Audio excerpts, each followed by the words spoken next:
అందరికీ నమస్కారం. ఇవాళ మనతో పాటు ప్రముఖ ఆధ్యాత్మికవేత్త ఆస్ట్రోన్యూమరాలజిస్ట్ శ్రీమతి జయప్రద గారు మనతో ఉన్నారు. మేడంతో మాట్లాడదాం. మేడం నమస్తే. మేడం నమస్తే అమ్మా. శ్రీమాత్రి నమః. 2025 నూతన ఆంగ్ల సంవత్సరం, కొత్త సంవత్సరం వస్తుందంటే అందరికీ మాకు ఎలా ఉంటుందో తెలుసుకోవాలనే ఒక కోరిక అయితే ఉంటుంది. మరి 2025 వర్ష ఫలాలు ద్వాదశ రాశుల వారికి ఎలా ఉండబోతున్నాయి మేడం? తప్పకుండా. ముందు మీకు చూస్తున్న ప్రేక్షకులందరికీ నూతన సంవత్సర శుభాకాంక్షలు. సో అందరికీ బాగుండాలి, బాగుంటుంది అనుకుంటూ ముందుకు వెళ్ళాలి తప్ప మనం ఎలా ఉంటుంది అంటే ఇందులో ఏది ఉన్నదో అదే చెప్పాలి, ఉన్నదే చెప్పాలి తప్ప లేనిది చెప్పలేం.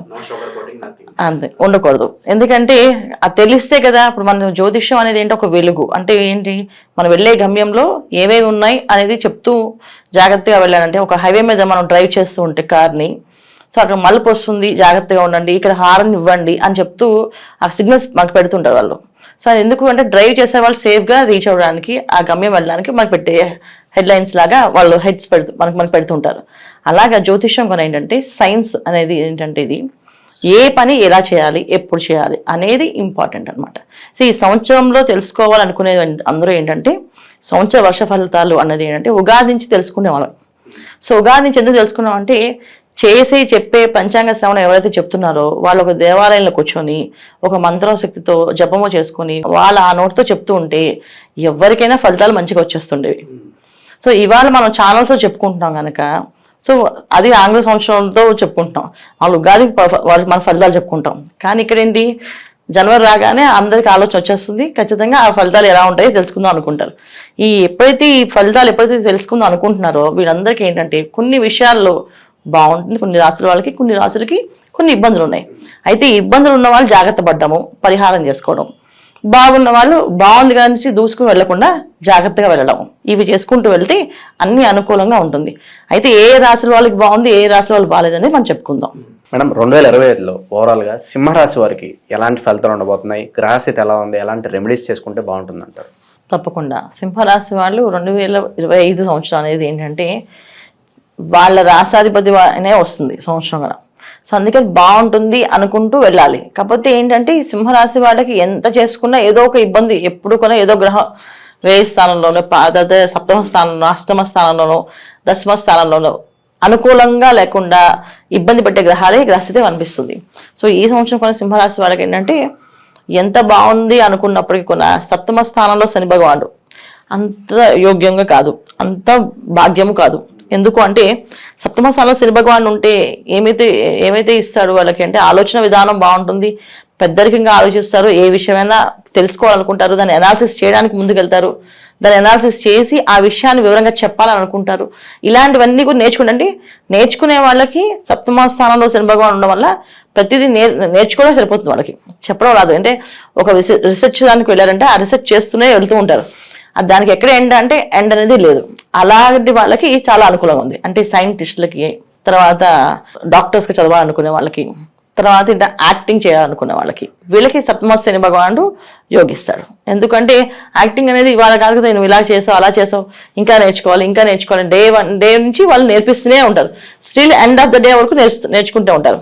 సో ఎప్పుడు కూడా ఈ నేర్చుకునే ఏదైతే సిస్టమ్ ఉందో ఆ నేర్చుకునే వాళ్ళకి సప్తమ స్థానంలో శని భగవానుడు యోగిస్తాడు చాలా మందికి. సో అది జ్యోతిష్యమైనా అవ్వచ్చు, జ్యోతిష్యం కావచ్చు, తర్వాత ఇంకేదైనా సైన్స్ కావచ్చు, ఏ విషయం తీసుకున్నా సరే ఆ నేర్చుకోవడం అనేది బ్రహ్మాండంగా ఆయన తప్ప ఇంకెవరు నేర్పించారు. నేర్పిస్తూనే ఉంటారు. ఒక్కొక్క దెబ్బ తగిలిస్తుంటాడు, ఆ దెబ్బకి మళ్ళీ నేర్చుకోవాల్సి వస్తుంది. అలాంటి సిచ్యువేషన్స్ సప్తమ స్థానంలో శని భగవానుడు. అయితే ఎవరికి అంటే వ్యాపారం చేసే వాళ్ళకి నేర్చుకోవాలంటే ధనం బాగా ఖర్చు అవుతుంది కదా. అలాగే ఉద్యోగస్తుల దగ్గర నేర్చుకోవాలి, క్రమశిక్షణ పెట్టాలనుకుంటే ఉద్యోగం పోవడం కానీ, ఉద్యోగం రావడం కానీ, ఉద్యోగం బాధింపబడ్డం కానీ, ఉద్యోగంలో అంటే ఎక్కువ బాధింపబడ్డం అంటే ఏంటి, ఎక్కువ టార్గెట్స్ వాళ్ళకి ఇవ్వడం కానీ అది రీచ్ అవ్వలేకపోతుంది బాధపడడం, దానికోసం తిరగడము, ప్రయత్నం చేయడము, అలసిపోవడము, ఇవన్నీ జరిగేదంతా కూడా సప్తమ స్థానంలో శని భగవానుడు ఇవి ఇచ్చేది. అయితే దశమ స్థానంలో గురువు ఉన్నారు కదా, దశమ స్థానంలో ఉన్న గురువు యోగిస్తారు కదా, బాగుంటుంది అంటే దశమ స్థానంలో గురువు కంటే సప్తమ స్థానంలో శని భగవానే బలంగా కనిపిస్తారు. ఇక్కడ ఏంటంటే పెద్ద పెద్ద గ్రహాలు ఉన్నప్పుడు, ఈ పెద్ద గ్రహస్థితి సంచారం జరిగినప్పుడు వాళ్ళు ఏ గ్రహం అయితే యోగిస్తుందో ఆ గ్రహం ఒక సరౌండింగ్స్ అన్ని పనిచేస్తుంటాయి. సో అక్కడ ఇంకో గ్రహం ఉన్నప్పటికీ అవ్వదు. అలాగే సో గురువు ఎంతసేపు ఉన్నప్పటికీ కూడా, దశమ స్థానం ఉన్నప్పటికీ కూడా ఆర్థికపరమైన ఇబ్బందులు అనేది ఖచ్చితంగా ఉంటూనే ఉంటాయి. ఈ డబ్బు ఇలా వచ్చింది అనేది ఏదో అలా ఆ టైంకి రావడము, బాగా తపస్సు చేస్తే ఆ టైంకి దేవుళ్ళ తెచ్చిచ్చారా అని అనుకుంటాం కదా, అలా తెచ్చి ఇవ్వడం అనేది దశమస్థానంలో గురువు చేస్తాడు. అంటే బాగా కష్టం, ఇంకా లాస్ట్ ఇంకా అయిపోయింది ఇంకా రావద్దు అనుకున్న టైంలో వచ్చేస్తాయి. కానీ ఆ టెన్షన్ ఆ బాధ అదంతా పడేదంతా శని భగవానుడే. ఇది ఈ సింహరాశి వాళ్ళకి ఈ సంవత్సరం ఉండే ఫలితాలు. అయితే ఏంటంటే మార్చి నుంచి శని భగవాన్ మారి అష్టమ శని భగవానుడు. అష్టమ స్థానం అనేది ఏంటంటే సీక్రెట్ హౌస్. సో మీనరాశిలో శని భగవాన్ ఉండవాన్ని సింహరాశి వాళ్ళకి ఒక విధంగా చెప్పాలి అంటే ఒక రకమైన అదృష్టము, ఒక రకమైన దురదృష్టము. ఎందుకంటే జాతకంలో యోగాలు బాగుండి ఉంటే, దశలు అంతదశలు యోగిస్తున్నాయంటే అష్టమ స్థానం శని భగవాను ఎనర్జీస్ చాలా బాగా ఇస్తాడు. ఒక జాతకంలో ఇబ్బంది పెట్టే ప్లేస్లో శని భగవాన్ ఉన్నాడంటే ఇక్కడ అష్టమ శని ఇబ్బంది పెడతాడు. ఎంత ఇబ్బంది పెడతాడంటే ఇక చెప్పనక్కర్లేదు. కష్టం అనేది ఎలాంటి కష్టం ఇస్తాడంటే చాలా మంది కూడా అసలు ఎలా బతుకున్నారో దేవుడా అనిపిస్తుంది. అలాంటి సిచ్యువేషన్స్ తెప్పించిన ఆయనే. సో ఇలాంటి సిచ్యువేషన్స్ కూడా వచ్చేవి శని భగవానుడు ఎక్కువగా ఇచ్చేది. అయితే మనం చూసుకోవాల్సింది ఏంటంటే మన చేతుల్లో ఉన్నది ఎప్పుడు కొన్నా దైవారాధన, భగవంతుని నమ్మడం, భగవంతుడి దగ్గర పూజ చేయడం, మన చేతులతో ఏ తప్పు చేయకుండా ఉండడం, మన నోటితో ఏ మాట ఎదుటి వాళ్ళని తోలునాడుకొని ఉండడం, ఇవి మనం చేయగలం. అవి మనం చేసుకుంటూ వెళ్తే ఇక్కడ వచ్చే శని భగవాన్ అయినా, రాహు అయినా, గురువైనా ఎటువంటి ఇబ్బందులు ఇవ్వకుండా ముందు తీసుకెళ్తారు. ఇది సింహరాశి వాళ్ళు చేసుకోవాల్సింది. అయితే వీళ్ళకి ఎప్పుడు బాగుంటుంది అనుకుంటే మే నుంచి చాలా బాగుంది. సో గురువు ఎప్పుడైతే లాభస్థానంలో మారుతాడు, ఇప్పుడు దాకా దశమస్థానంలో గురువు ఎప్పుడైతే వీళ్ళకి లాభస్థానంలో మారుతారో అప్పుడు వీళ్ళకి అన్ని అనుకూలంగా అనుకున్నట్టు జరగడము, వివాహాలు జరగడం కానీ, వివాహ ప్రయత్నంలో ఉన్న వాళ్ళకి వివాహాలు రావడం, మంచి సంబంధాలు రావడం. ఇప్పుడు కూడా సంబంధాలు వస్తూ ఉంటాయి, కానీ అంత అనుకూలంగా ఉండవు. నచ్చిన వాళ్ళు రాకపోవచ్చు, వీళ్ళు నచ్చినట్టుగా ఉండకపోవచ్చు, చేసుకున్న వివాహం మళ్ళీ ఇబ్బంది పడి దాన్ని వదిలించుకోవాల్సి వచ్చే పరిస్థితి రావచ్చు. ఇవన్నీ జరుగుతాయి. అదే మే తర్వాత నుంచి వీళ్ళు వివాహ ప్రయత్నం చేస్తే చక్కగా మంచి కుటుంబానికి వెళ్ళడం, మంచి కుటుంబం నుంచి రావడం జరుగుతుంది. అలాగే ఆర్థికపరమైన ఇబ్బందుల నుంచి బయటపడే అవకాశం ఉంటుంది. వ్యాపారం చేసుకునే వాళ్ళకి కొత్త వ్యాపారాలు చేయాలనే ఆలోచన పెరుగుతుంది.